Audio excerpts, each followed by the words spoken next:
This is acrylic paint, red and black mixed together. Okay, yay.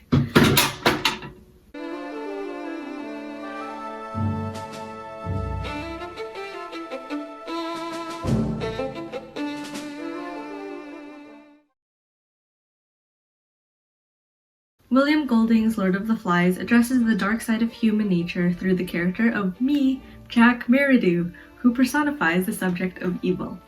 If you don't know the Lord of the Flies, it is a tale that follows a gang of British schoolboys who become savages after becoming stuck on an abandoned island. Jack's shift from a disciplined choir director to a ruthless dictator reflects the corrupting influence of power and the innate capability for evil that all people possess.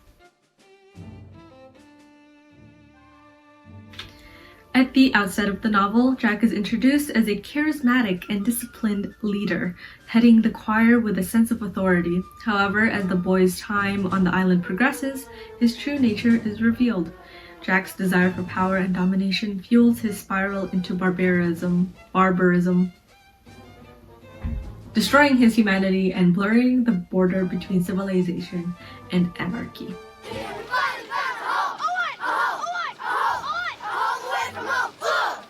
For Jack, power becomes an enticing drive, and he sees the island as an opportunity to build his reign. He is drawn to the primeval.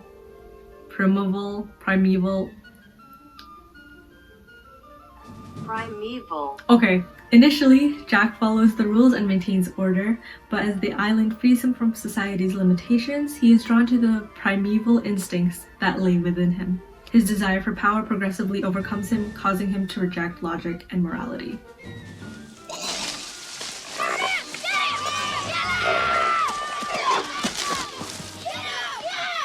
Jack's obsession with hunting, particularly for pigs, becomes a symbolic representation of his descent into savagery. And him targeting pigs specifically could also symbolize him targeting morality, intelligence, academia, logic, because the character of Piggy represents those topics.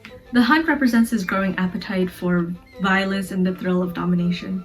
In chapter 4, quote, his mind was crowded with memories of the knowledge that had come to them when they closed in on the struggling pig, knowledge that they had outwitted a living thing, imposed their will upon it, taken away its life like a long, satisfying drink. This quote signifies the lust for power that fuels his actions as he seeks to prove his worthiness to the other boys and asserts his authority over them. Simon realizes the evil inside of them when he is isolated in the woods, explaining, "Fancy thinking the beast was something you could hunt and kill. You knew, didn't you? I'm part of you. Close, close, close. I'm the reason why it's no-go, why things are what they are."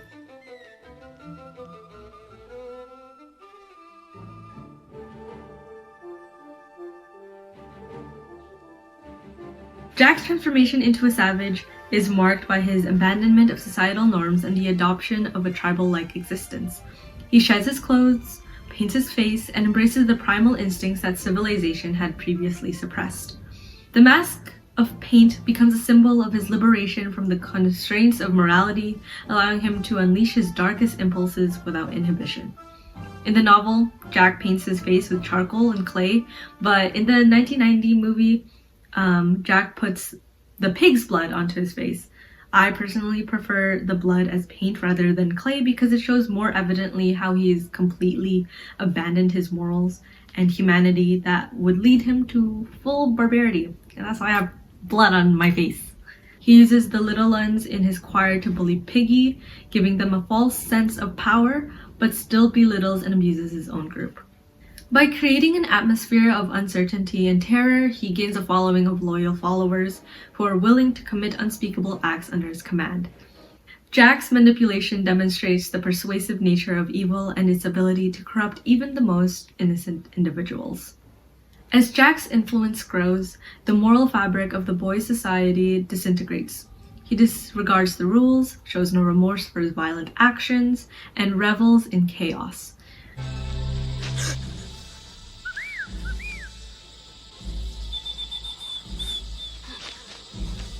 The rejection of morality highlights the fragility of civilized behavior when confronted with the absence of external authority and the allure of power. Jack's moral decline serves as a reminder of the potential for evil within all individuals when left unchecked. Your gang? What's that supposed to mean? What it means, Colonel, is that if you know what's good for you, you'll stop trying to run everything. The conflict between Jack and Ralph represents the clash between civilization and savagery, order and chaos. Pretty self-explanatory.